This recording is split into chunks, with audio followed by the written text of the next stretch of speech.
আসসালামু আলাইকুম। Hi everyone, আশা করি আপনারা সবাই ভালো আছেন। প্রথমে আমি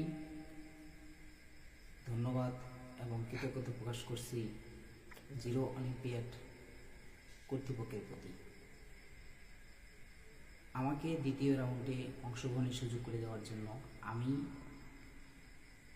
খুবই আনন্দিত ও গর্বিত।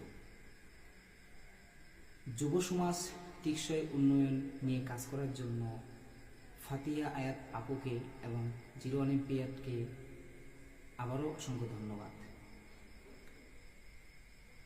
আজকে আমার এই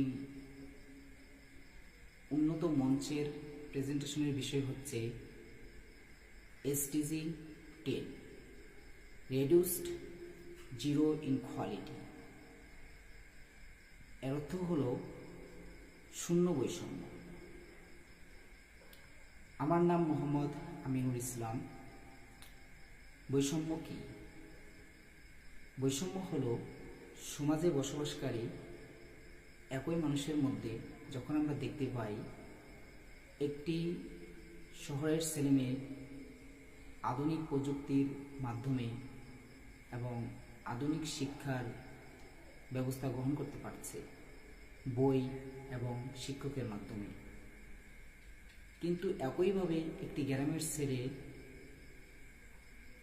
আধুনিক শিক্ষা থেকে বঞ্চিত হচ্ছে এবং ভালো শিক্ষকের থেকে বঞ্চিত হচ্ছে। তখনই আমরা গ্রামের ছেলে, গ্রামের মেয়েগুলো এবং গ্রামের মানুষগুলো আমরা সবাই বৈষম্যের শিকার হই, অসমতার মধ্যে পড়ি। এই বৈষম্য এবং অসমতা দূর করতেই ফাতিয়া আয়াত আপু এবং জিরো অলিম্পিয়াড আয়োজিত জিরো ইনকোয়ালিটি বা শূন্য বৈষম্য। আমি যেগুলো বললাম সেগুলোই হচ্ছে বৈষম্যর শিকার। এই বৈষম্য দূর করতে হলে আমাদের করণীয় কি? সর্বপ্রথমেই আমাদের মানসিকতার পরিবর্তন আনতে হবে।